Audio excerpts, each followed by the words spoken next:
sampling risk is the risk that the sample will not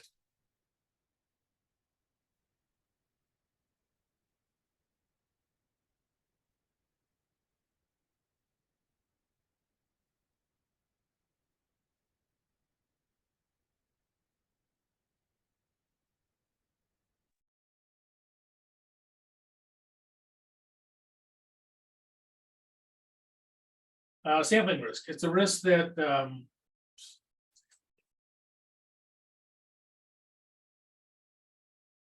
no, I had it right the first time. What am I doing? That the sample itself will not accurately reflect the population as a whole. In other words, the sample that we pull, if we do it, for instance, if we do it at the 95% level, that means that there's a 5% chance it's going to be off. Right. So, yeah, the sampling risk is a risk that the sample will not accurately reflect the population as a whole. And there's not a lot you can do with that. You can measure it, but there's not a lot you can do with that. Because it is a sample, there is going to be a possibility that it doesn't match the population as a whole. Okay, and down here, this is if you're at a stats class, you had something like this. So for instance, if you had a sample that had a projected value of 100,000, that would be your best estimate as far as what it would be. But because it's a sample,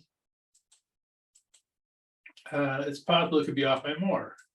And it depends on how accurate you want to be. So given the same sample, if you're going to be 99% sure, you'd say, okay, it can be 100,000 minus 15,000. So what is that, 85,000? So there's a 99% chance it's between 85,000 and 115,000. There's about a 95% chance that it's between the 100,000 minus 10,000 is 90,000 and 110,000. And there's a 68% chance it's between 95 and 105,000. So this is the allowance for sampling risk is, you know, how much is it going to, are you going to allow for it to be off by?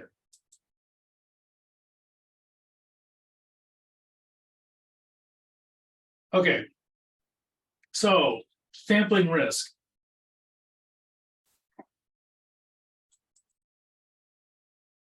Is the risk that it's going to be off. So at the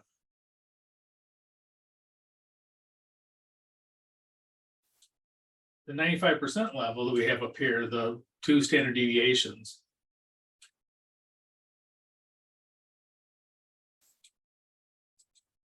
That means that there is a 4.6% chance that it will not be within that 90 to 110,000. There's a 0.3% chance down here. When you have the three deviations, you're really looking at small numbers as far as the risk is concerned. 0.3%, so about 1/3%, that it will be lower than 85 or higher than 115.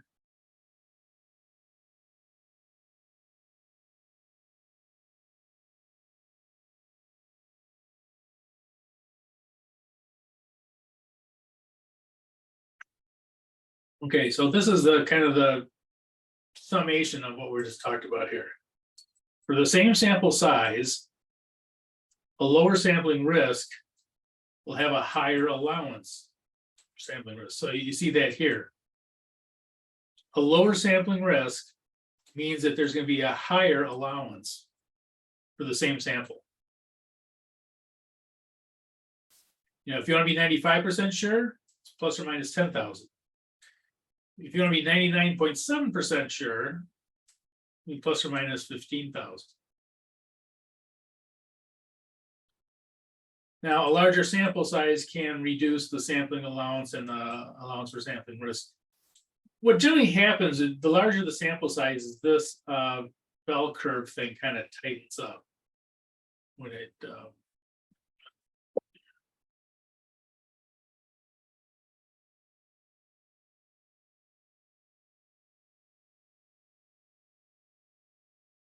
kind of like this. That I get my camera way over here. If you take a sample of, say, 500 items, you may have a bell curve that looks like that. Whereas you take one of, say, 700, it'll still have a bell curve, but it tightens up. Kind of goes like that. So if you had 700, it'd be like that. And then the more items you pick, the more sure you are. It kind of makes that's just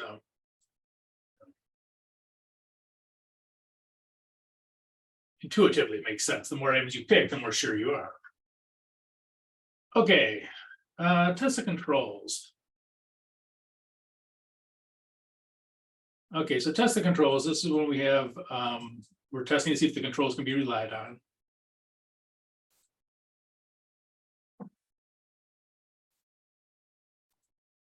Excuse me. Test controls are usually attribute sampling, and the attribute sampling is simply that it's yes or no. Do they have the attribute or not?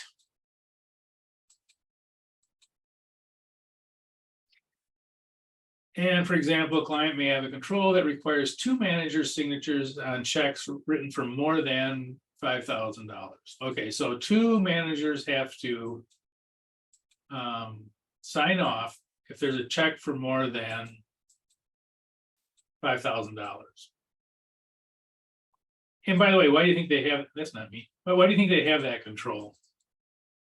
Still not me. To prevent fraud from happening?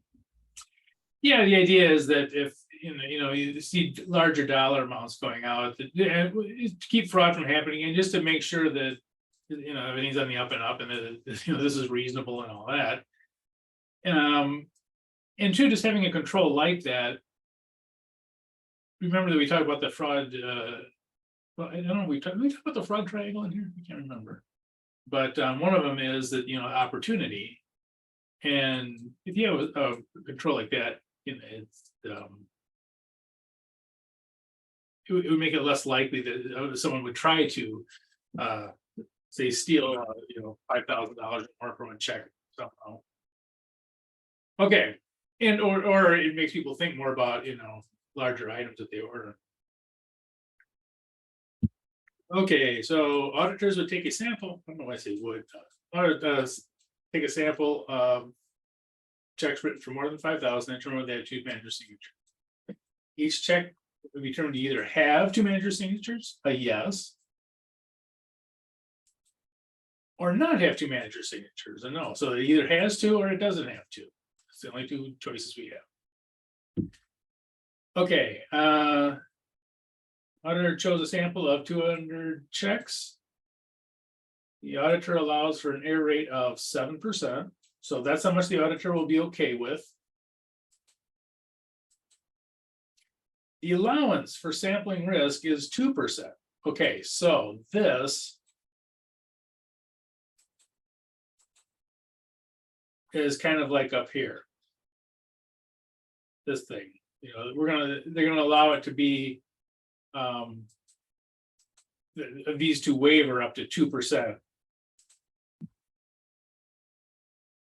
Okay, so let's go to here's our results. They took 200 checks. 194 had 2 signatures, 6 of them only had 1. So what was the error rate?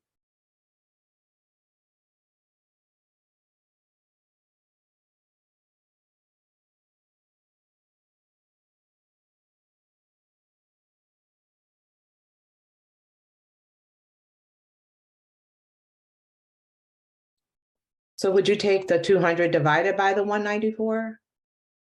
Yeah, well, probably the error rate you'd probably take, that would be for the correct rate. Oh, The error rate, you'd probably take these, the 6, yeah. But it would get you there, I mean, if you did the other way. Because what is it, 3%? Yeah, so you come up with 97% the other way, so. So the sample, yeah, so this would be 6 divided by 200. And that would give us 0.03. I'm gonna do this a little differently.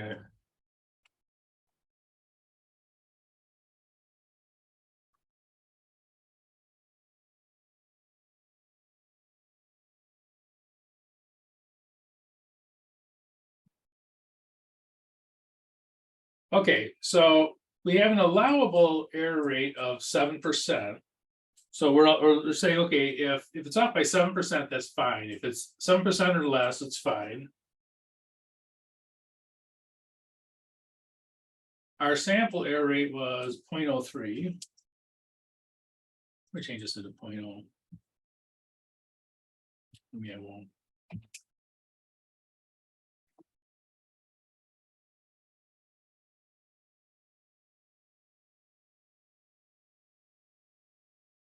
Oh, what the heck? I should make these all into percentages. Okay, so our allowable. I'm so sorry, I'm just scattered.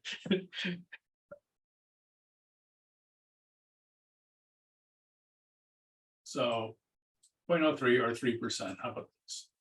This will be 7%.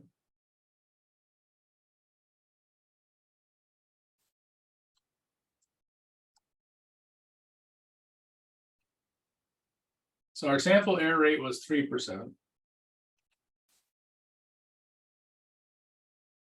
Now, because this is a sample, it's possible that it could be off by more, and our allowance for sampling risk is 2%. So we're saying it could be 2%. Now, if this was what they call a two-tailed test, it could be 2% higher or 2% lower. Of course, we're worried about the 2% higher.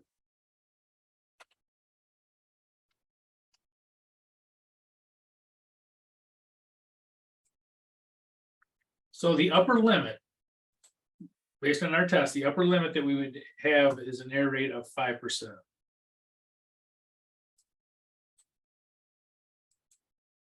So here's our sample.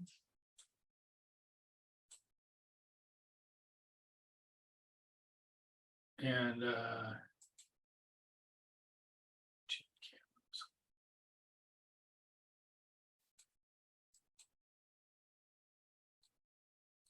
so it's kind of like this. I'll make a new bill. So, according to our test, our best estimate is that this is off by 3%. But it could be off by 2% more plus or minus. So it could be off by up to 5% or 1%. Now, we're not too worried about this one. This is the one we're worried about. This is the upper limit. You guys can't see that. The 2%.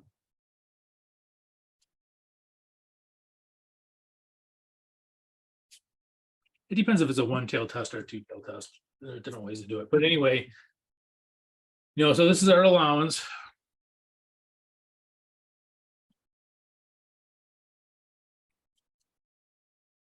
So we're saying that this could be off by as much as 5%. So getting back to our problem, are we happy or not?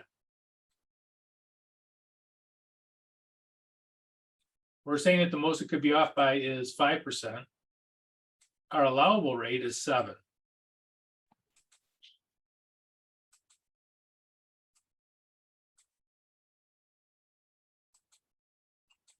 So are we happy or not?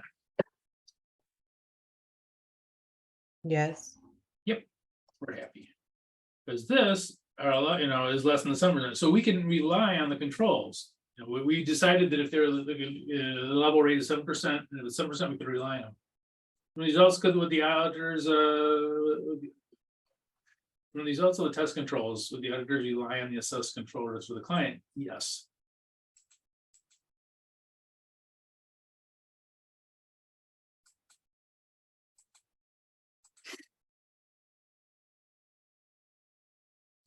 Because according to our testing, they don't tell us what percentage it is, 95%, whatever it is, that we come up with that the upper limit that we'd be off by is 5%, and the allowable rate is 7%, so we're happy. Okay. This kind of highlights the dangers of sampling a little bit. And that is, there is the problem that what if your sample does not match what the actual amount is? So for instance, these are the auditors over here. The auditors, they are, the auditor's assessment of the internal controls either comes up with adequate or inadequate. So this up here would be adequate.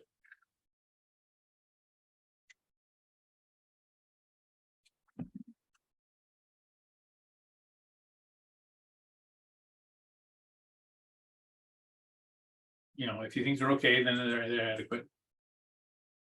Or inadequate. Now,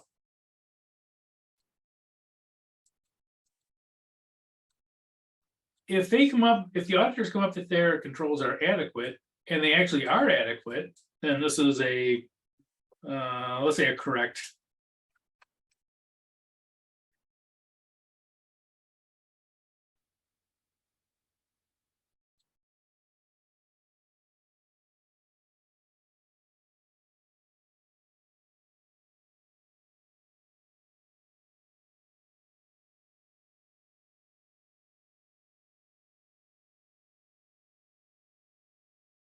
Conclusion. Probably a better way to say it would be that the sample it matches the population as a whole. Now, if we say that the controls are inadequate, and they really are inadequate, this again is okay. We came up with the correct conclusion.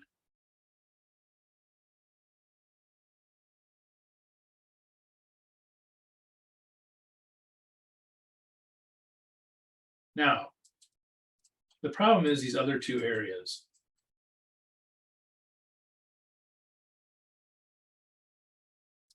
And these other two areas,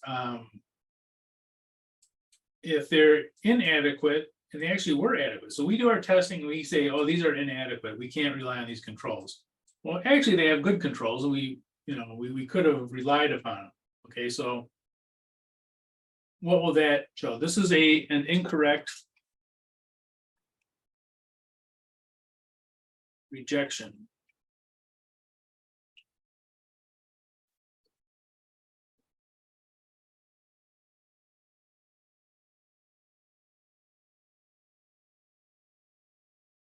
Okay, coming over here, we think the controls are adequate. They're actually inadequate.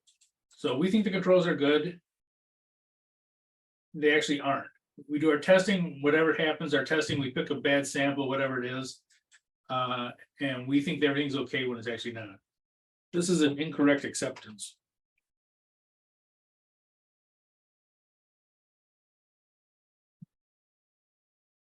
Okay.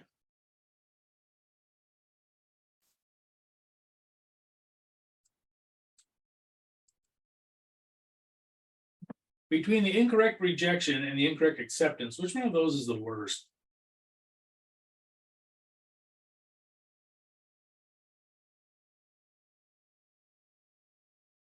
Which one of those, if you're an auditor, is the most frightening? Probably the rejection. I mean, yeah, the incorrect rejection. Actually, the incorrect rejection is going to make you do more audit work. And usually you should come up with the correct answer, after that. So what you do is you'll do a lot of extra testing in that. And if the controls really are adequate, you're probably going to come around to it. The one that really scares auditors is the incorrect acceptance, because you think everything is okay when it's not. When you shouldn't be relying on those controls, you are. So the incorrect rejection, this makes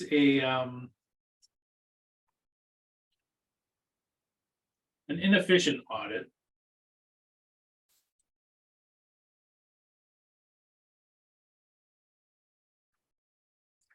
Incorrect acceptance is an ineffective audit.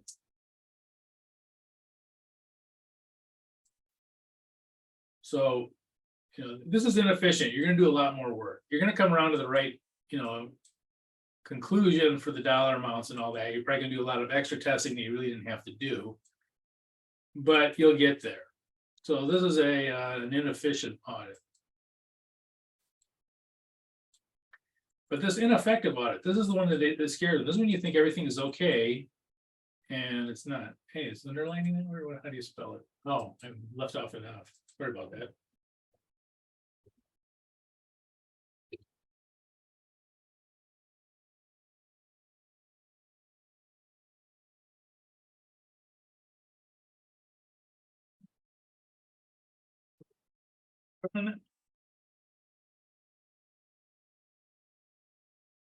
And so, for instance, if you're running at the 95% level, then 95% of the time you're going to be either here or here. But there's going to be that 5% of the time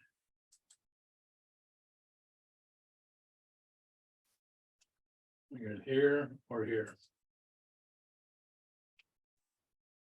Oops. This is what they call being an ineffective teacher. That's what they call it. You get the idea. Put 5 down here.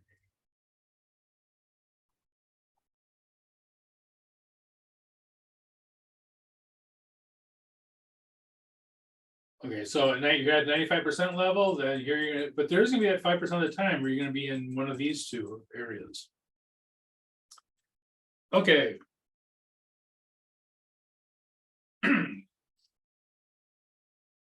Substantive procedures.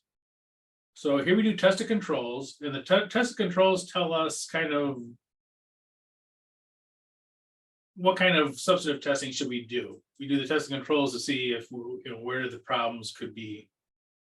And substantive test, and these are for material misstatements, these are for dollar amounts.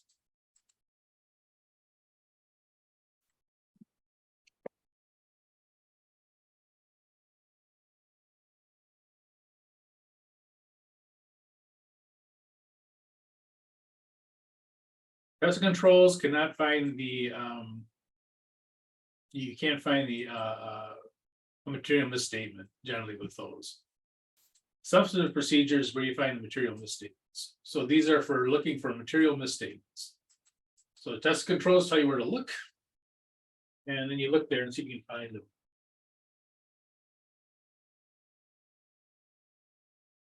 Okay, you guys remember these?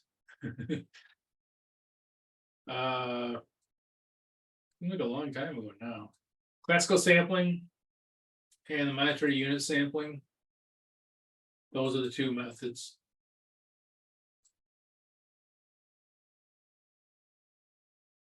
And these down here are the same way as they are up at the top, for the other one.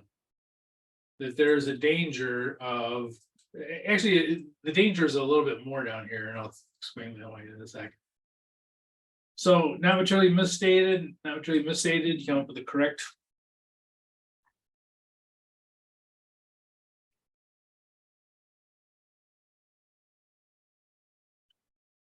And again, this would be the incorrect rejection.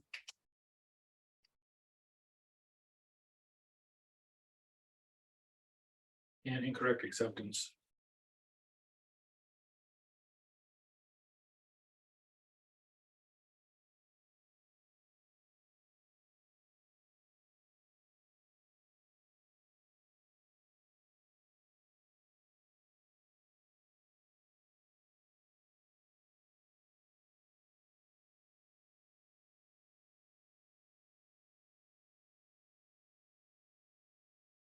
And again, this is a ineffective audit.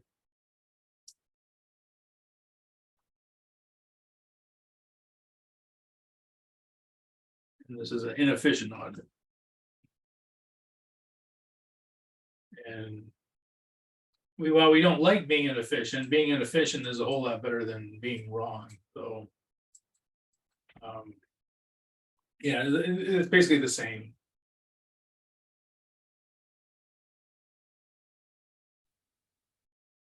Okay, question on that thing? Oh, I know what I was gonna say. You know, why is it worse to be off by the substantive amounts, you know, have this incorrect acceptance or incorrect rejection of the financial statements? Why is it worse for this one than for the internal controls? And it comes down to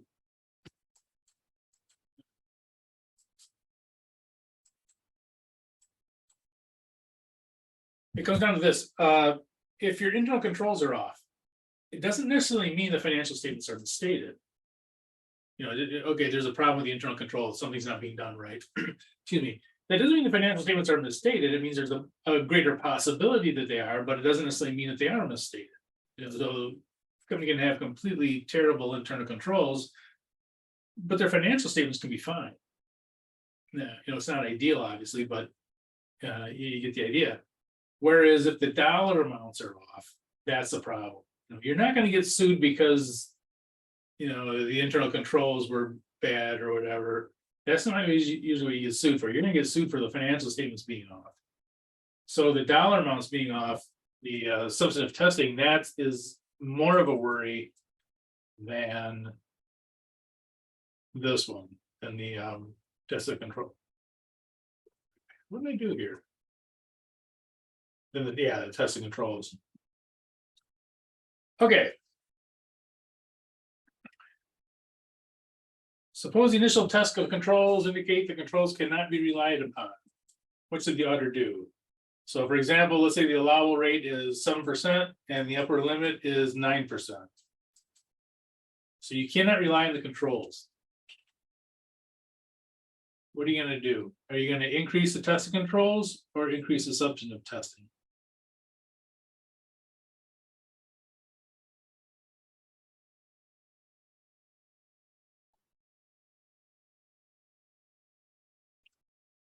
A, Actually, you're not. You're going to do B. And here's why. You're testing the controls so you can rely on them. If it becomes apparent that you can't rely on the controls, then just increase the substantive testing. You know, increase the dollar amounts. So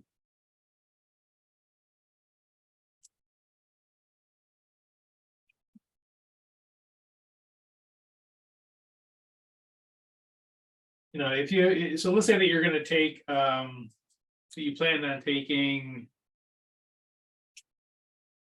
500 items for this, for the substantive testing. Okay, if you can't rely on the controls, what you may do is change to some number, I don't know, 800 items.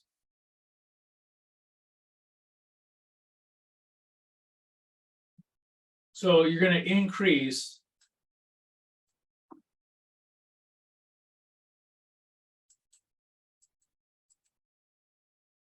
if you plan on taking 500 items, the controls are bad though, you can't rely on them like you thought you would, then just take 800 of, you know, whatever a larger amount of the substantive testing take. So take 800 items instead.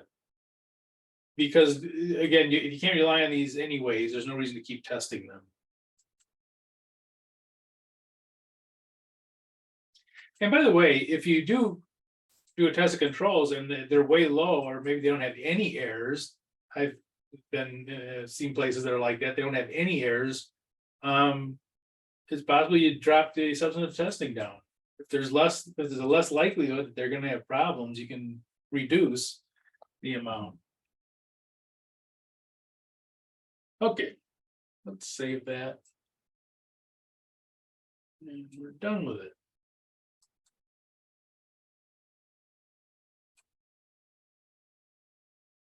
Any question on that one? And then we can wrap it up. But by the way, a lot of the stuff in this overview, this is especially this down here, this allowance for sampling risk stuff. They test this more on the CPA exam than other things for some reason. And they do the test of controls, they are tested. At least in the past, they have been tested a little bit more than the substantive procedures. When I was going through, it was just the opposite. They really beat up these substantive procedures. And nowadays, I think they do more on the controls. At least lately. Question, I think. Okay, Because I have a question. So is the CPA really based around the audit questions and not too much of accounting work as far as like journal entries and things of that nature? well, there's different forms of it. Yeah, right now there's what they call a FAR, which is a financial accounting and reporting. And that one's all about the accounting. There's an auditing section that's all about auditing. Yeah, so that is there's different sections of it that have different areas. And the accounting too is a little bit more expanded because they also have the finance and reg stuff is it's mostly taxes and then a little bit of governmental accounting. And now you guys have been, if you guys talk about the new CPA exam that's coming, the 2024, maybe yeah. So 2024 is going to be a little bit different. They're going to change some things around, and they're going to have different tracks you can go into. And basically, the tracks are going to be auditing, taxes, and consulting. You call it business, analytical business stuff. But and that's just because that's where CPA firms mostly make their money. They do it through auditing, they do it through taxes, and they do it through consulting. So they have a special track. The CPA license is going to be exactly the same. But yeah, so there are some changes that are going to come to it. But yeah, there's different sections that are completely different. You know what the kind of funny thing is, like from when I went through it, we had a legal section. The whole thing was a legal section, and it was kind of funny because there was so much legal stuff on the CPA exam. It wasn't uncommon to have people get their CPA license and then go get a law degree. It was kind of common back then. Okay, let's pull up the chapter 6. We'll go do a little bit out of chapter 6. No, chapter 6 we already did. Chapter 7. Sorry.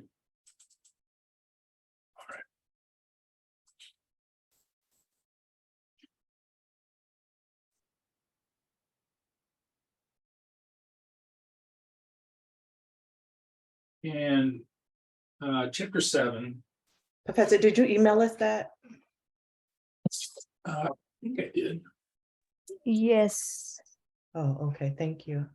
It's also in Blackboard, I think. Let me see. I didn't get it. I don't know why. If you go in Blackboard, it should be in there. Yeah, the very last thing. Oh, okay. Oh, I got it. Okay. Thank you. Okay.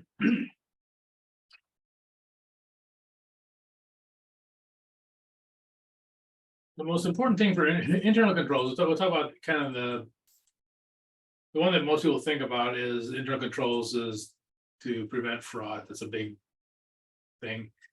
And so segregation of duties or incompatible duties, these are almost always at the core of a fraud. And you remember these by, I think we went over this before, CAR, custody of asset, authorizations, and record keeping.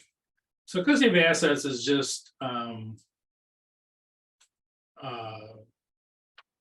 whatever the assets are, cash, inventory, equipment. People who have control over those things should be separated from authorizations and record keeping. And all of these should be separated. Now, it's not a pure science because sometimes you do run into a case. One of the funniest, I don't know, it wasn't that funny, but I was doing an audit and really good. It was up in Canada. The people were really sharp. It was hardly anything. We didn't find hardly anything. Well, one thing we did find was they had a piece of equipment that they had any for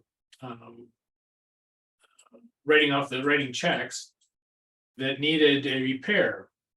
And so they got a repair person come in, and they actually made the journal entry when it wasn't approved. There was no authorization. They made a journal entry for the payment. And again, you had this weird thing where the people were just standing there waiting for this machine to be fixed, and then when they fixed it, they just made a journal entry. You know, that's what you do, you know. But it was never approved. So it was really weird. You know, the only department that, the only thing that we nicked the accounting department on was this weird thing that they, you know, it was some ridiculously small, like $200 or something like that. That they made the journal entry without any approval of the invoice or anything like that. But so you know, if you're gonna be an accountant, if you're in the accounting department, you're gonna have a computer. So there's gonna be equipment there, even though you're doing the record keeping, there is gonna be some assets. It's hard to be completely pure, you know, as far as these, but generally speaking, the normal day-to-day things is you're not in control of most of this, you know, these other things.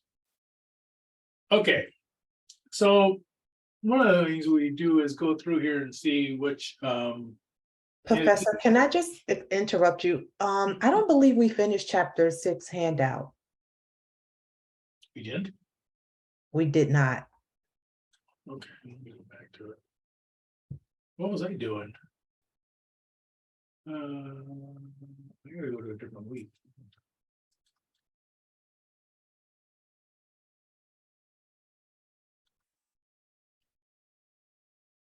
My screen here.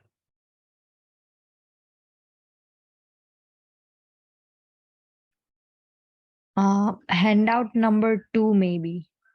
I'm not sure if that one is missing or any other.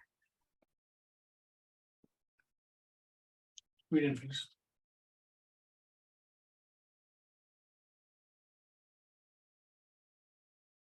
We didn't finish this one? It was 2-page one. The 2-page one? Okay. Yeah.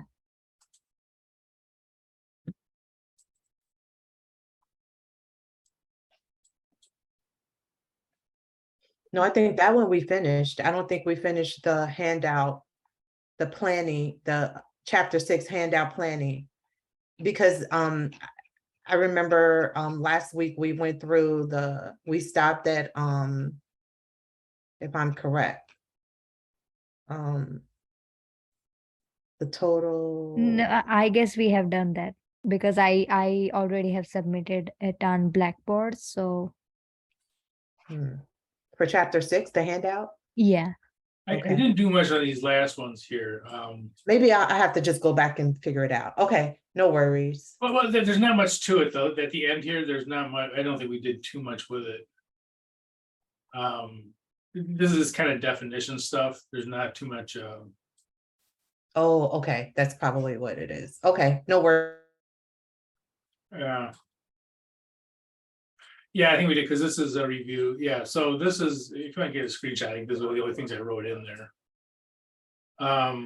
This is for your audit plan number 7. And that is the AICPA. You have to have you can have a review after the report's issued, but the PCAOB, it has to be completed before. I think that's the only thing I wrote on there. Yeah.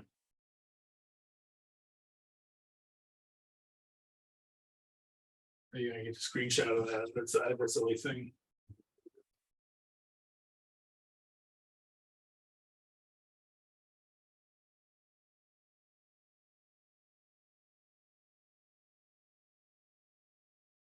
And that part of the reason for that rule is that, you know,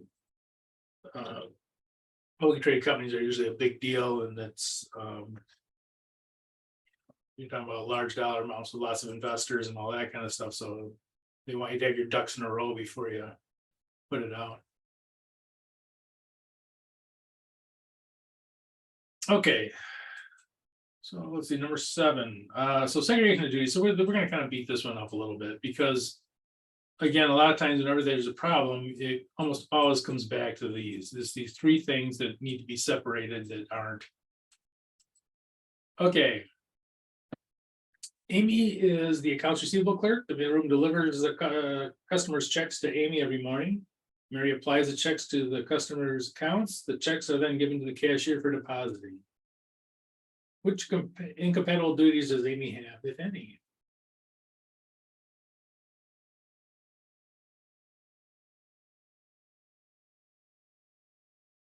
Well, she's in accounts receivable, so she definitely has this duty. Right, she's in accounting.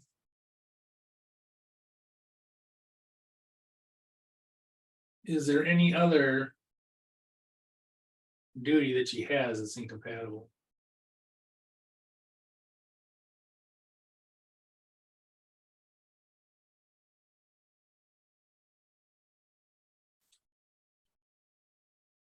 Anyone? Okay, I'll change it. There is one more incompatible duty that she has. Which is it?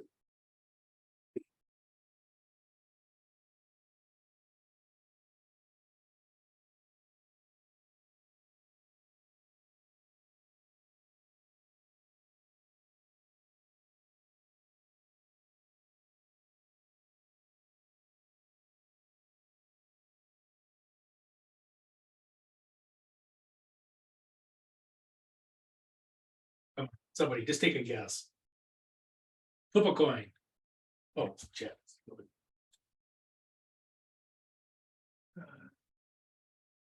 No, it's actually going to be the checks.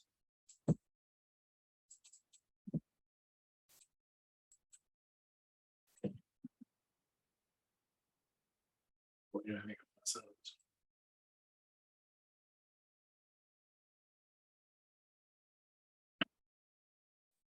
Checks are cash. Amy should never get the checks. There's no reason for Amy to get the checks. And notice what Amy could do. She takes the checks, she applies them to the accounts, and then she sticks the checks in her pocket.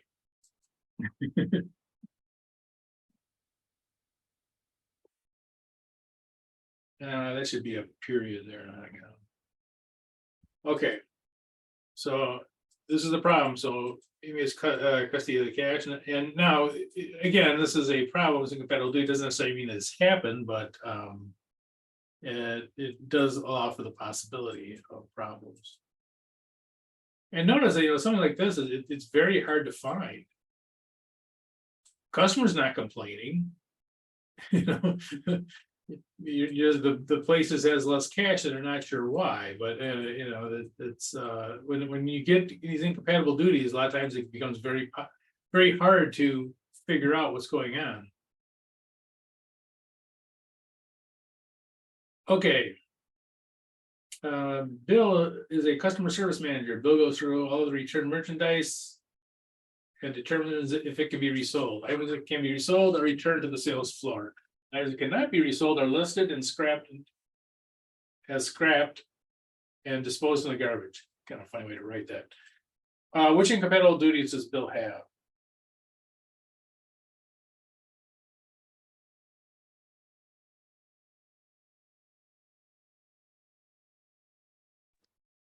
Custody of the asset. Yep, it's custody of the asset.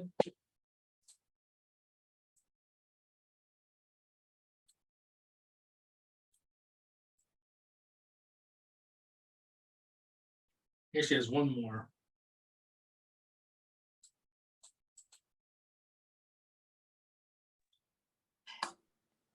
And authorizations. Yep, very good. Yeah, Bill can have something authorized as being. Hey Peyton, can you call Dad and tell her that I'm on the. So the bill has custody of the inventory whenever it comes back. And he is authorized to scrap it. Now, Bill could scrap it and put it in his pocket.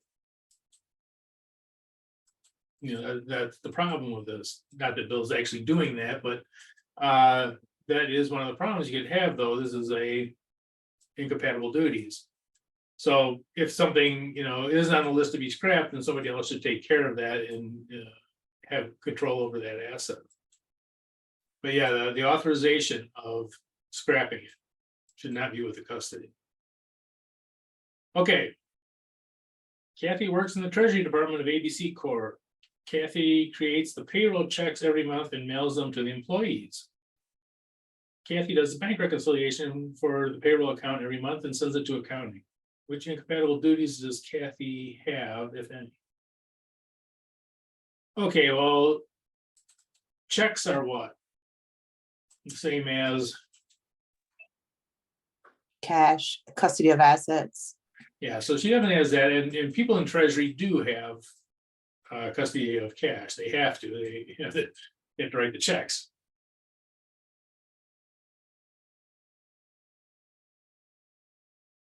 She actually has one more duty that is incompatible, that is probably not obvious.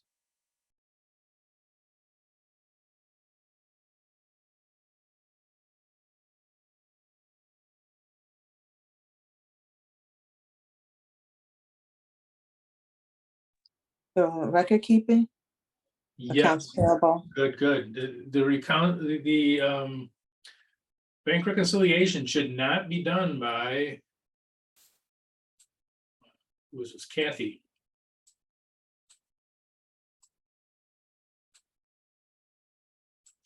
The bank reconciliation, you'll get journal entries out of that. This, they'll have things like reconciling items like fees and collections and all that kind of stuff.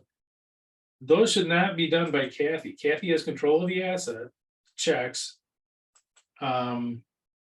She should not be doing the bank reconciliation. And this is one of those things that a lot you'll see happen sometimes, that and not because people are stupid or evil or anything like that, but sometimes people, it makes sense to them. Okay, well, here's the payroll bank statement. Where's Kathy? Kathy, come here, do the reconciliation for this. It would make sense to have the person who knows the most about it do it, but that really isn't what we want to do. You really want to have the accounting department do the bank reconciliation. And that's a check on, at least partially a check on the treasury function. So the bank reconciliation should be done by accounting.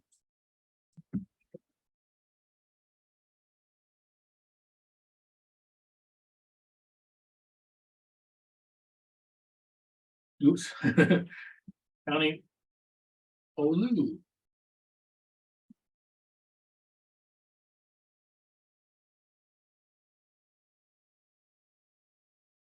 So the bank reconciliation is an accounting only function.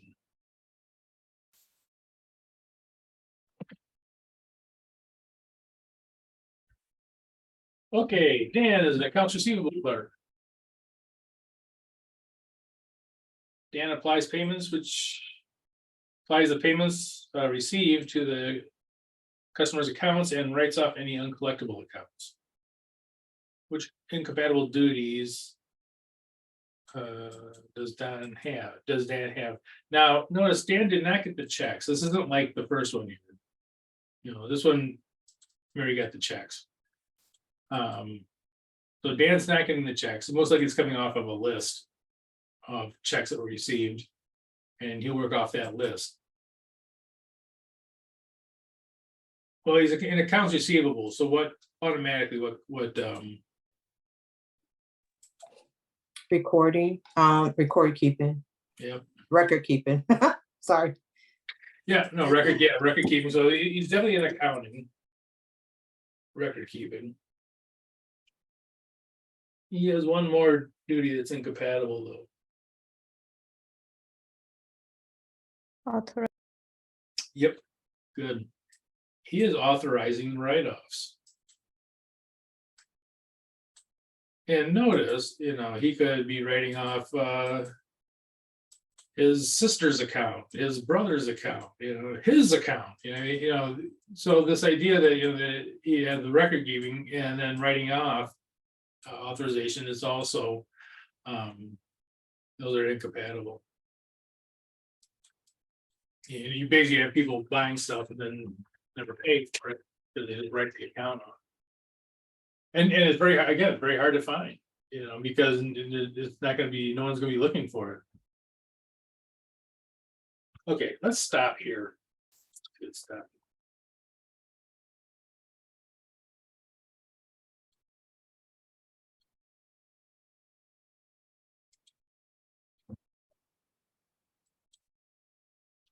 And let's say be back, what time is it? 65, say be back at.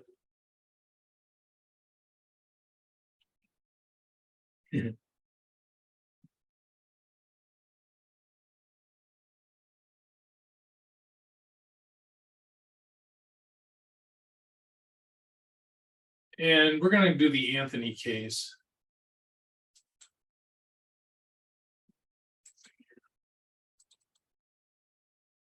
And I'll talk about it when we come back.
Okay, the Anthony video. This is a video about Anthony Sheldon. He's actually my brother-in-law. He's done very well in business, but he got mixed up with a really bad company, and I remember him coming to me one time when we were, I think, at my sister's house and saying, "Look, I really want to talk to your graduate class. I really want to talk to your graduate class." And he said, "You know, I want to talk about what had happened." And I knew he had been, excuse me, he got this really great job and then went down to Texas and this huge place and the swimming pools and all that kind of stuff. And but like a year later, they came back and and he just said, they're really bad people. So that was like all I ever heard about it. So anyway, he came in, he talked about it, and it's a very interesting case. But one of the things that's very difficult when it comes to fraud cases is you wonder like how I can understand, that there's a bad apple everywhere. Everyone has that cousin or something that's just nuts. But how do you get a room full of people? Sometimes many people doing fraud. People that would never you'd never think would do fraud. And they do fraud. And there was I don't know if I already told you this. There's a big fraud case. Parmalat it's a company, a European company, and they had a huge fraud case, and there was, I think it was 78 auditors were arrested, for fraud. Not people inside the company, but the auditors were in on this fraud of this huge company, and it was billions of dollars of fraud. And how do you do that? How do you get, and especially auditors, I think of ourselves as a little more respectable and all that. How do you get 78 auditors involved in something like this? It boggles the mind. Wow. This video actually, I think, does a pretty good job of showing that. Now I'm going to mute my microphone, and I think it'll still. We'll see.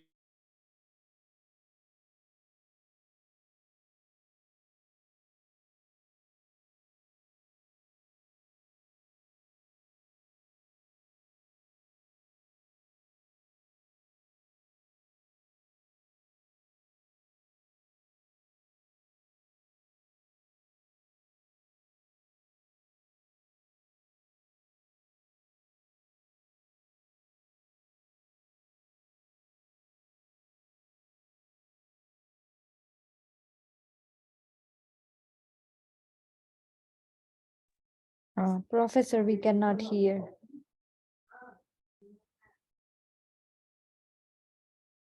I think you will have to unmute it. Yeah, you're right. A great study position, corporate level position. Didn't have to Let me stop it. negotiating. Okay. When I get started. Yeah, so this is Anthony. It should come through my microphone. Hopefully, move my microphone a little closer to the speakers.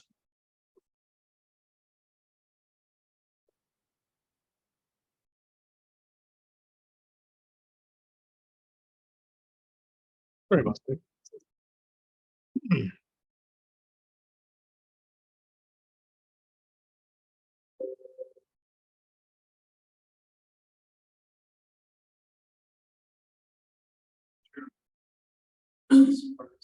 Can you guys hear that okay?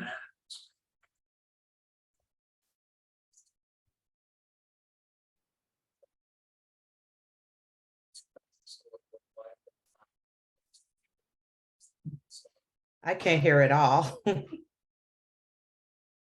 Okay, let me.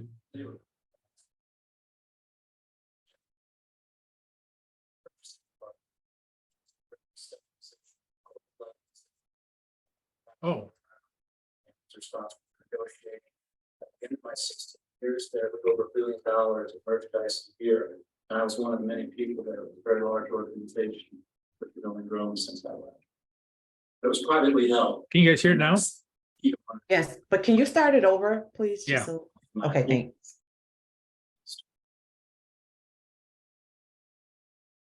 Sorry about the music.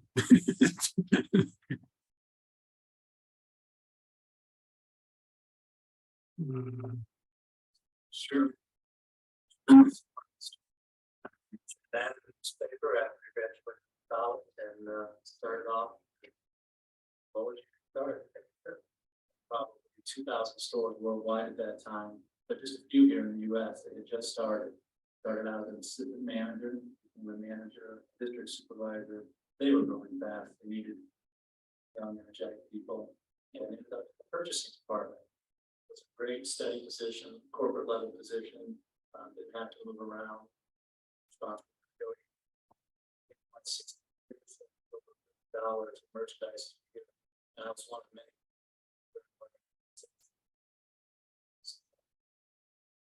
Privately held, and that's key to one of the things I want to talk about today. I had my whole corporate experience, privately held company. One family owned it. It's a company that managed its expense very wisely. Never spent an extra $10. They bought product correctly. You could negotiate in good faith with vendors. They knew that what you agreed to verbally was going to happen. And very important, at the end of the day, that their invoices were going to be paid on time. If you agreed to pay $1 for a bottle of vegetable oil, that's what you would get paid. You would always get paid on time. Aldi's a company that has operated that way and grown and been incredibly profitable doing that. Business model is very simple. Buy low, sell it at a fair price, hopefully lower than everybody else, and make your thin margin in the middle grow off of that. So that's a very good question. When one thing about all these that they are so structured, there's a very clear corporate ladder. As a assistant manager of a store, you become a manager, and you become a district supervisor of 5 stores, and you get this director level. I progressed to the first 3 up to the director level in about 5 years, which was about normal in those days as they were growing fast. Once I became a director person, I did it for 12 years or 11 years, let's say. And the vice president that was over my department was the same age I was. It really wasn't much difference for me at that point. So I could comfortably be a director for the rest of my life. Always do the same thing I always did. In my late 30s, thinking if I'm ever going to make a change, that was the time. Got contacted out of the blue by a recruiter for Fleming, and they were serious. And the numbers they talked about were, they asked me what it would take. That's what it got down to. So I could negotiate a salary that was very comparable to what I had. And one thing that I had never experienced, they were a publicly traded company. They offered me these things called stock options. And that was an incentive as well. Fleming stock was trading at about $11 a share at that time, and had good prospects to go up. And here I was, somebody that had worked in a publicly traded environment, very close knit. Didn't talk to a lot of other retailers, and there was a real player on there, probably a Fortune 100 company at the time, billions of dollars in sales, obviously 4 or 5 times the size. All right package, and also something that I had never experienced was a bonus. They would match the salary and offer a bonus. I was actually hired away to start a chain of stores very similar to Aldi. Originally, the purchasing office for this new chain of stores was going to be here in the Chicago area, so I got to stay here. When I originally negotiated, it didn't involve a move.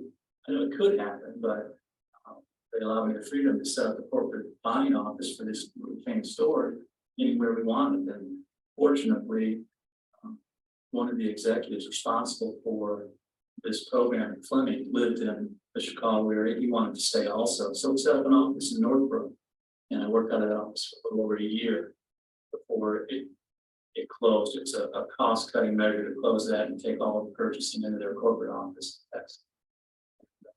It was something that I always knew might happen, and it made sense. Fleming had actually moved its entire company, and this is significant later when you find out why people inside a large organization do what they do.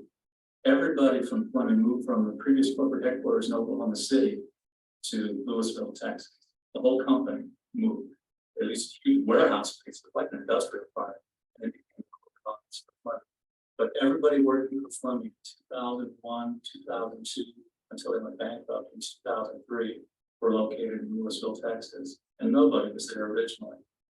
That's significant and pressure on people to produce numbers. Why there were accounting lapses and that led to the downfall.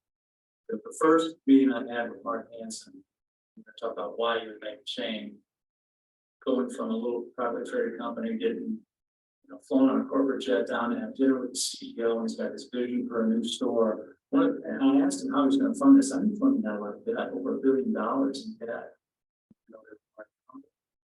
How are you going to finance the stores? We've got $150 million in cash flow. There's plenty of cash out there to open stores. I was very naive. I should have understood that anybody that's dipping into their free cash flow to fund new projects, not the best place to find the money. But there was a lot of money, and we did get 17 stores open, and they were going on well enough that they thought my services were better used managing all the private label procurement from Fleming. The reason for that is that they said, well, how are these guys with 17 stores buying a lot of items for a lower cost than what Fleming is, $15 billion wholesaler buying? How can this little group get lower cost than the large group? And it's all comes down to that culture and business practices. I had learned at Aldi, make your deal, negotiate for the lowest everyday price you can. There's no funny money involved with that negotiation. It's down to the lowest everyday cost you can. At Fleming, everything's funny money. You have an elevated list cost that were charged for something. There would be all sorts of allowances that were negotiated below that list cost. And that's where they got in trouble. This gap between what the list cost was and what the true cost was and what it needed to be.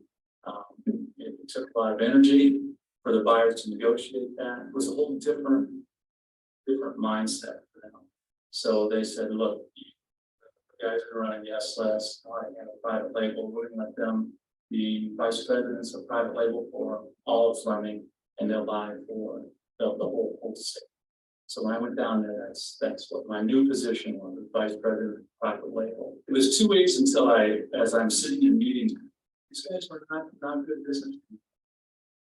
That gap between the list cost and what you actually pay got exaggerated. These guys were masters at manipulating that so that a company could report earnings when it bought product instead of when it sold product. And that really is what led to this down. Here's the Wall Street Journal article from September 5th. It's the last time it's September 5th, 2002. It explains exactly what was going on with vendors. It's a very accurate article because the main source was another vice president that were several offices down from me. He left the company, couldn't stomach it any longer. And, he had an axe to grind. A friend of the Wall Street Journal. The information is 100% accurate. I have a lot of respect for the Wall Street Journal. It's a front page article, and it was 100% correct. The folks at Fleming and the culture there was that if you needed money to hit your earnings, you could always go back and deduct from the vendor. That was the money. Make a deduction. And from an accounting side, we had a controller in our group, and he would always sit there and shake his head and no, we can't do this, we can't do this. And somehow at the end of the day, you kind of rework the language until it gets done. Once after I got down there, Fleming signed up their biggest retail group ever, was Kmart. Fleming supplied them all the groceries and consumables in the stores, which are paper products, health and beauty care, soaps, detergents, things like that. A significant piece of business, about $3.5 billion, as I recall. We negotiated for it. Had an internal project that nobody could talk about. They called it Project Blue which everybody figured out as soon as you said the name, the old blue light special. But they negotiated that business, gave Kmart an incredible deal to supply with all those grocery products and consumables. My goal in that private label piece was now to make a program work with suppliers that could supply Kmart, could supply Fleming, and could supply the Fleming-owned retail group. All three, and the Fleming private label group. So we had to make everybody happy. Ice cream was a big deal. Ice cream, the largest frozen category. There's more dollar sales in ice cream than anything else in the frozen case at the grocery store. Well, our private label program was a mission. That suppliers, different parts of the country, different labels all over the place. We need to organize, go to one supplier who could handle the business everywhere, negotiate the best deal and make it work for everybody. What happened was Kemp's Marigold had the plan. They had enough plants in different spots in the nation they could supply everybody. They had a great quality product and they had a competitive cost. So we negotiated the deal. They also had incentive money. $3 million. They Kmart $1 million to make the change. They say no, you supplier and buy from them. They get Fleming retail for $1 million. And just like Miracle, supplier Fleming retail group. And they gave $1 million to Fleming corporate or their private label. We had $3 million out there. Now what happened was fourth quarter of 2002. Our CEO was out there talking to Wall Street saying, here's what our earnings are going to be, 56 cents a share, or whatever. That's a rough. This is what we're going to earn this quarter. And he trots back into his executive suite, gets a handful of guys around him and says, now, look at our plan. What are we really going to earn? And it finds maybe 20 cents a share. So there's the gap. How do you make up 30 cents a share, in a very short period of time and hit the projection that you've given Wall Street? If you don't hit it, your stock's going to tank. Confidence in the company. Downgraded. There's all sorts of negative things that happen when you don't hit your numbers. My response was always, let's be more careful with the numbers we give everybody. Nobody wanted to hear that. Our CEO was trying to turn this value company into a growth company. He sent very aggressive numbers to Wall Street. So we had a gap.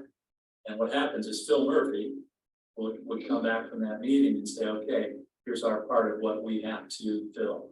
We need $30 million. Our group had to generate $30 million.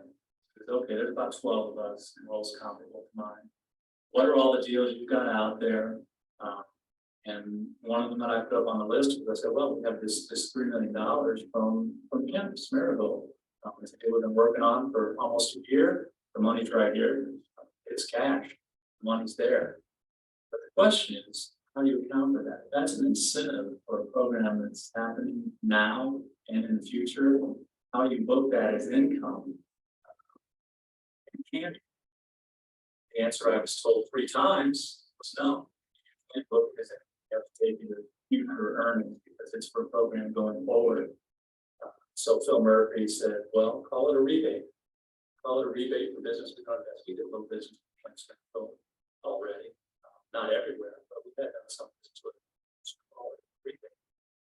And have them sign a paper telling you it's a rebate. Well, okay, right. So I talked to the sales guy that I got.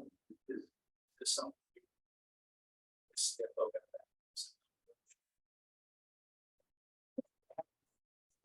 Desperately needing that money because he's got to walk back into the CEO and say, we've got you covered. We've got $30 million here that we can book as income and hit your earnings number. We have to go back and forth 3 or 4 times with our CFO, whose name is also on that. Is it Shapiro? Mark Shapiro? Is he on top there? Yeah. Mark Shapiro was the chief financial officer. At the end of the day, I couldn't get it done. I said, look, everybody's telling me no. And I went to Phil and said, Phil, they're saying it can't be done. The money's there, but we can't book it now. So I'm done. And he said, just tell Shapiro to talk to Miracles about it. I said, oh, okay. I said, they know something I don't find. So, Mark Shapiro talked to Kim's Miracle, their chief financial officer. The next thing I know, there's a letter in front of me signed by the CEO of Kim's Miracle saying that this was some sort of rebate or something. At the same time, their sales guy signed a formal agreement, contract that they would go by the label supplier. I guess that was something I did. Again, I was a year and a half, maybe 2 years out of working for a locally traded company, and never had to get involved in anything like that before. We always just negotiated and moved forward. And there was never any incentive money associated with any of the deals I had done before, but now there was. And this is the way they did business. I mean, this was normal, and it still goes on today. Value, this way, and CS still others. I'm sure most of it is above board, but there's potential for the future. I signed that agreement, and we booked that money, and they hit their earnings that year. And the sad part of it is those earnings are also linked to the incentive. The bonuses that all the executives got were only available if you hit a certain earnings number. So again, more incentive for people in a big organization to do whatever it takes to hit the number. And options as well. I mean, because that's all linked to the stock price. So the factors that make it so tough, it's really like a boiler room at some point. And really, when Phil Murphy came down, he got the 12 people that controlled all the negotiations and locked us in a room a quarter the size of this one and said, we can't go out till we figure out how we're going to generate $30 million. I shouldn't say locked it, but literally, if you left the room, you left your job, and having just relocated the family, get everybody in the room had relocated their families to this area, the whole company. And not only that, when you move, Fleming was very generous with their relocation expenses. They had this executive relocation program. If you couldn't sell your house, this company would buy it for you and then sell it for whatever they could and take the loss. If you leave the company within a certain period of time, you had to reimburse them for relocation expenses, tens of thousands of dollars that I had to pay out of my pocket if I left. The HR person said, how are you perceived as a buying group out there in the world? Go ahead. And with some of your contemporaries, other persons, how is the Fleming group perceived? And my statement was that we were pirates. And, we don't, a lot of fun to hang around, but the guys around me would cut your throat at the end of the day. One of the guys next to me came up with this brilliant idea that, well, there's going to be shared savings now. Now that the vendors don't have to go to Troy, Michigan, and call on Kmart, and Louisville, Texas, calling us, they're going to save money. But we're going to be easier to deal with. The volume's going to be greater. They're going to save money. So they sent out a letter that said, "Congratulations, you're now selling to and working with this new larger company, larger purchasing organization. It's only going to cost you 3% of your total sales fee. That's billions." Put enormous pressure on it. We did over $1 billion in business with Kraft alone. One of the companies obviously got fined Kraft. I really feel sorry for the guy named Adams. You can read about him in the article. He was under enormous pressure because of the volume of business that they did with Fleming. Fleming is a very important customer to Kraft, $1 billion in sales. And it meant signing a letter that $7 million or $10 million would get funneled to Fleming somehow over a couple of years. He signed it. There was still hope. I mean, when Kmart business came on, if everything happened the way the CEO wanted, it could have worked.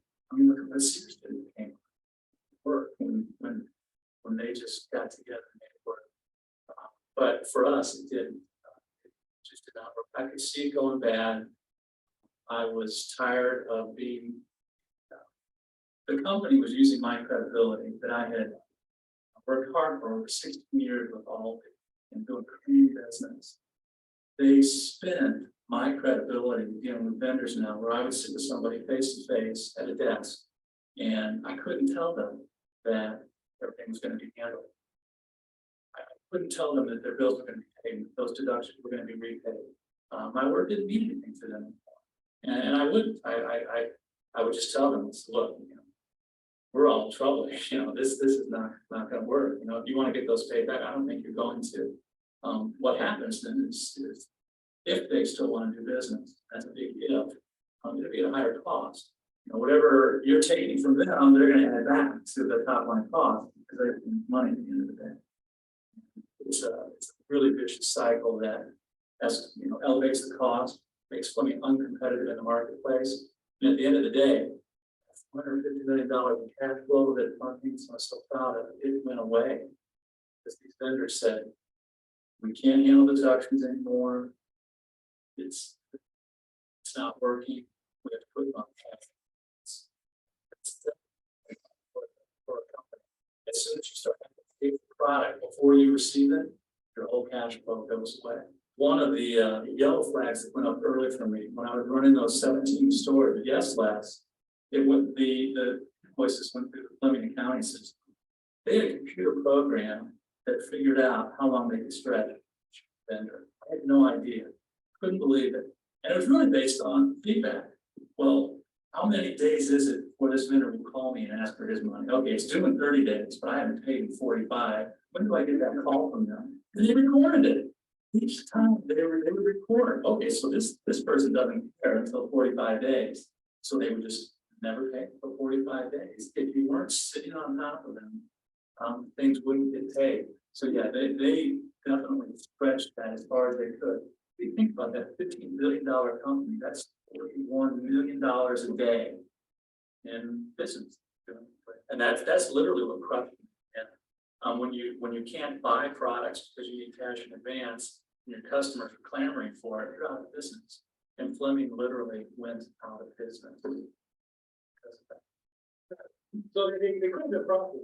Absolutely. And they were for many years. Fleming's a 100-year-old company that had grown through acquisition and been successful up until that lawsuit with Davis, quite frankly. I mean, they hadn't made money for a few years.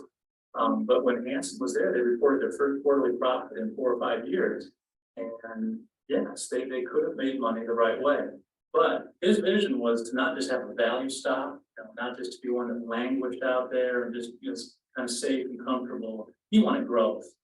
He had come from PetSmart, Sam's, fast-growing companies. And as we look at his history, he kind of did this to those companies too, unfortunately. And never learned his lesson. I think he's learned. I was very surprised. I was surprised that people beyond Jim Thatcher, Al Abood, and Phil Murphy weren't charged. I will say that Al Abood, who was right next to me, another vice president, the whole reason he was there was because he was better at taking that money than anybody I'd ever met. You know, he actually worked for Kmart, did it there, got in trouble with Kmart too. And I was astonished one day when I came in and he was in the office next to me. I'm like, why are you here? He apparently did such a good job taking money at Kmart that Phil wanted him on our team. That was another red flag for me to get out of this. Yeah, I wish I would have stood up on the CEO's desk and said, look, this is not right. It's not right what you're doing to your own people, number one, putting me in a position where I have to again spend my credibility to try to save face with vendors. And for the vendors who are our partners in business, we can't do business without them for sure. You know, we're destroying those relationships, and it's not right. I can give you one specific example. You know, it's one of the companies that got fined. There's Kemp's Marigold, the dairy. They got fined. The CEO got fined. Their chief financial officer got fined. Personally, they got fined as well as the company. Hundreds of thousands of dollars in fines. That was a deal I did. I was very upset about that.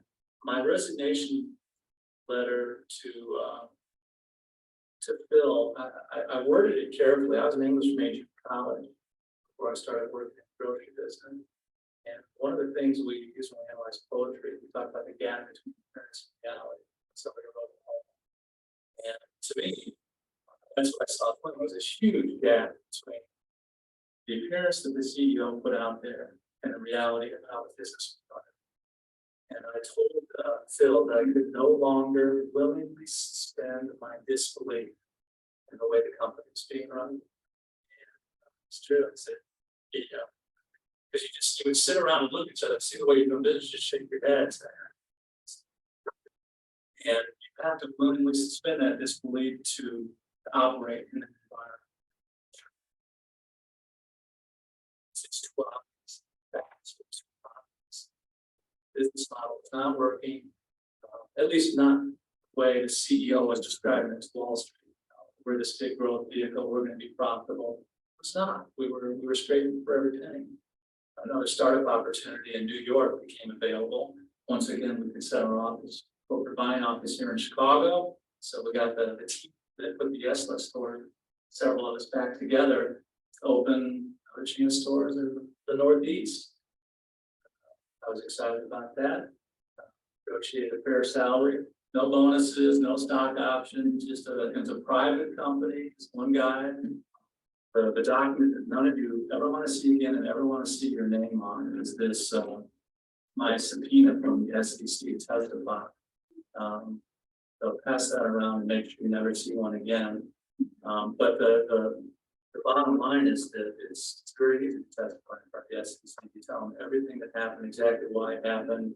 Don't leave out any details, and it is what it is. Unfortunately, a lot of my testimony led to a huge fine for the guy that worked right next door. His name's Alibu.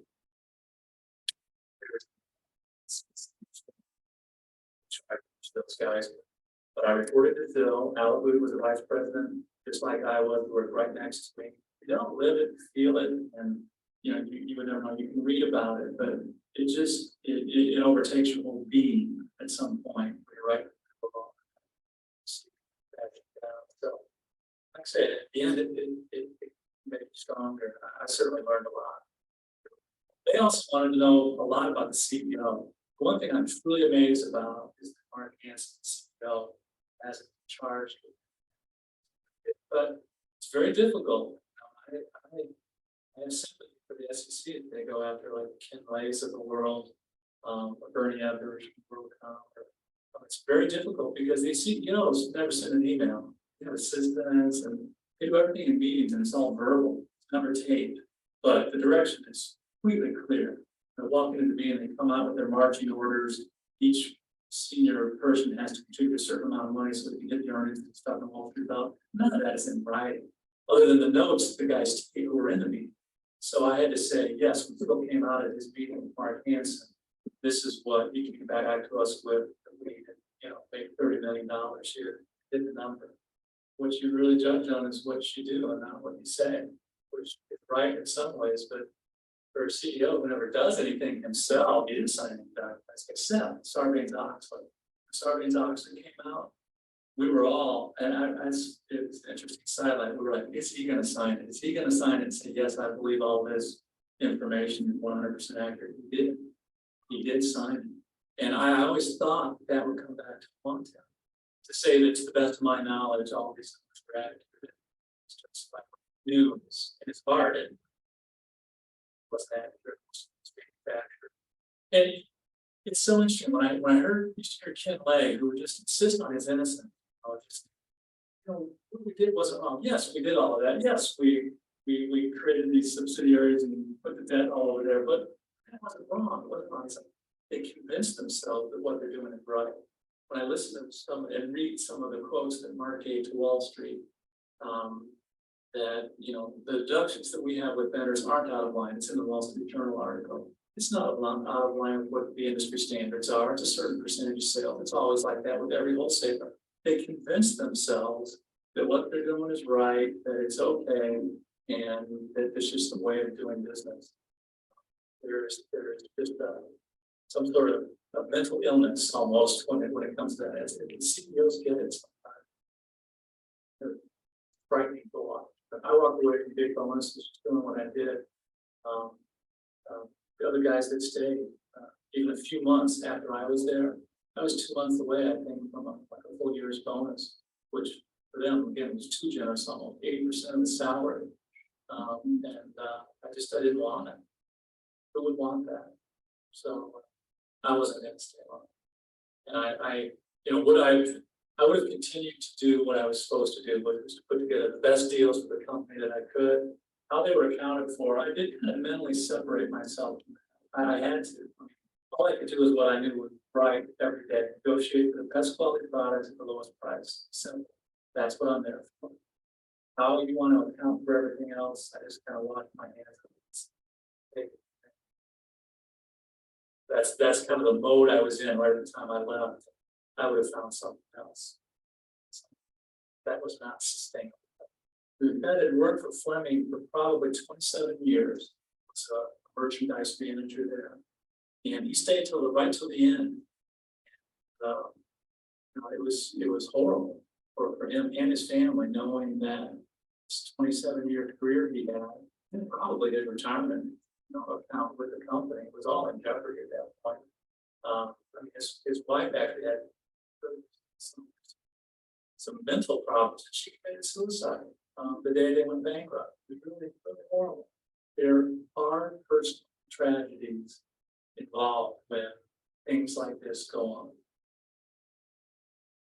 It might have worked if Fleming had ever purchased Kmart the way Sears just did. Maybe there's not going to be $100 like Kmart's and Sears did, right?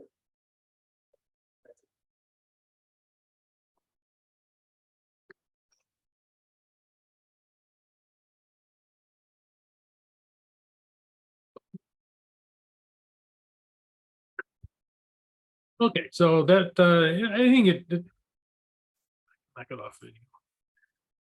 So anyway, that's you can't get a flavor for how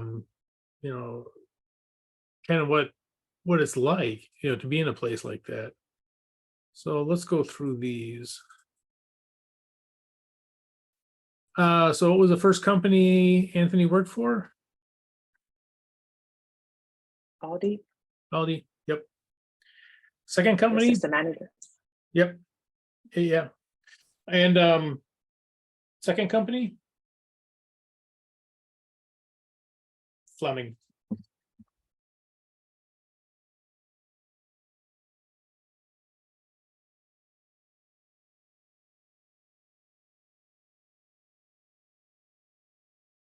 And the two companies were different in that what Aldi was private.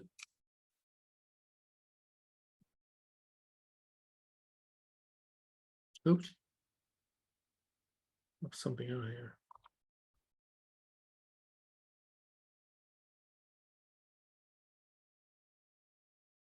I don't know. And Fleming is public.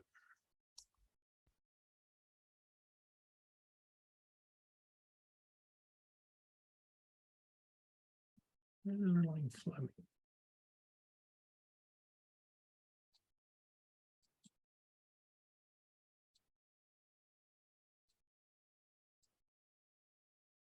And why did Anthony leave Aldi's?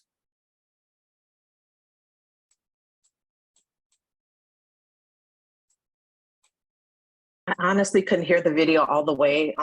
It was a little grainy, but I think he left Aldi's because of the opportunity that was presented to him at Fleming. Yeah, there really wasn't too many opportunities for him left to really move up at Aldi's. And his position at Fleming, he was a vice president of purchasing.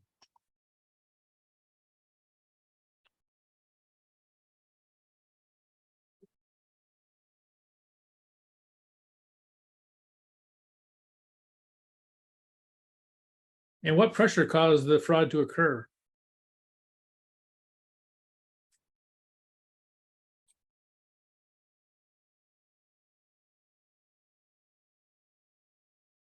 Anyone?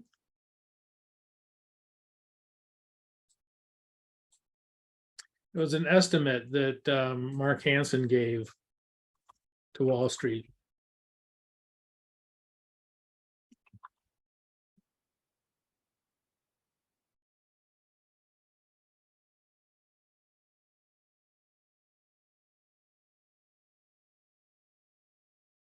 He said that they were going to be very profitable, and they actually weren't. Whereas they were still profitable. But yeah. And what was Anthony asked to do to perpetrate the fraud? You get a letter signed.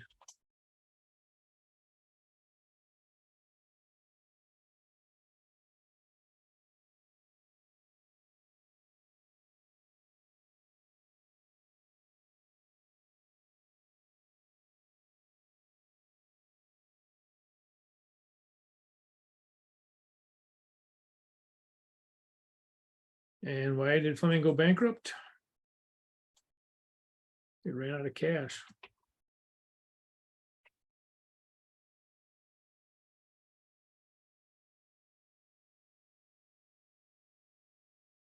Which is actually why companies do go bankrupt usually, you know, they run out of cash, they can't pay their bills.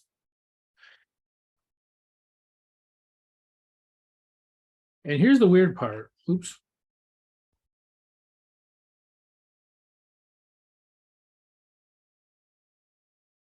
This was a profitable company. This was a 100-year-old, huge profitable company.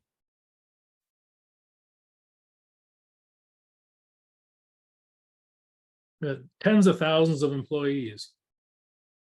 You know, this wasn't like some little company that got out of control or something. This was a big, big company. And here's the weird part about it. It was a profitable company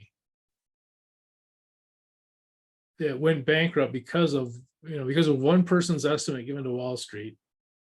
The company ended up going bankrupt, and not within like years, within months. By October of 2022, it was over. They couldn't get any products, they couldn't buy anything. It was just, they went bankrupt that quickly. It collapsed in months, not years. And it was profitable. It was a profitable company that collapsed in less than a year from the fraud. A very strange scenario. And that guy, Mark Fleming, they talk about how he worked for PetSmart and he worked for Sam's. He did.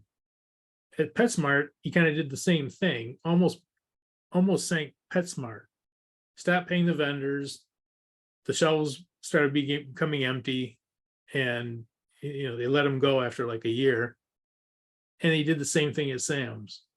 And he was, you know, they brought him in, he stopped paying vendors, and they started having empty shelves. Now everyone has empty shelves now since COVID, but you know, he almost sunk those two companies too. He had this really weird thing that he didn't like paying vendors.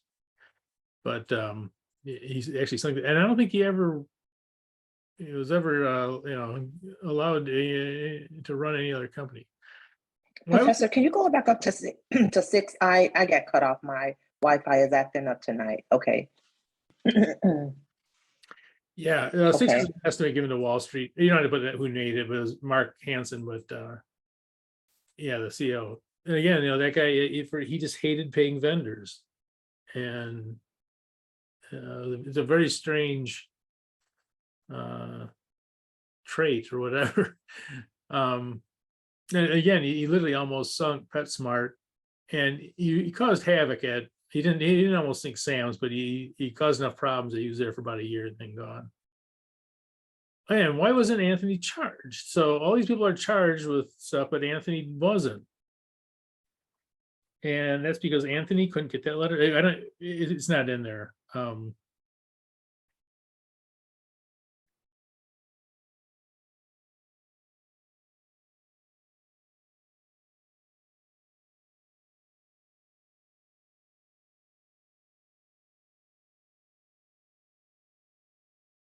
Anthony could not get the rebate letter. And again, he was just, you know, he was told to go do it, but you know, this is one of those things you got to be careful about when you're in it. He could have easily been, if they had signed that rebate letter, you know, he would have definitely been charged by the SEC. Just kind of dumb luck that he didn't get charged, and you know, he really didn't want to have anything to do with it. But that was, again, all these people in the same location, and you know, all trying to do basically the wrong thing, but kind of being forced into it, you know. So I think it's a very good kind of description of actually how these things happen. In a very strange case. A very strange case. And that, him not getting that letter signed, one of the first thing they did is they singled Anthony out, the SEC, when they came in. They really wanted to talk to Anthony. He's like, oh man. But they wanted to single him out because they actually had an email where Anthony's saying, look, I can't get this letter signed. You keep telling me to get this letter signed. I can't do it. I'm done with it. And they found that email and said, okay, this is like the one clean guy that we can get. And so that's what they, that's what they did. But very strange case that, a multi-billion-dollar company, because of an estimate, sank within months. Like I say, it didn't get to 10 months out. It got like halfway through October, and then it was done. All right, any question there? Okay. Well, I think there's a drop for that. Let me check and make sure that I got that in the assignments. Yeah, the Anthony case is in the assignments. That's due, due in 2 weeks. And then this internal control, well, we're still working on that. That's not going to be due for a while.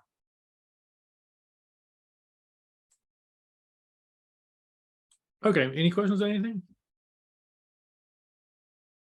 Okay, well, I will see you guys in a week's time.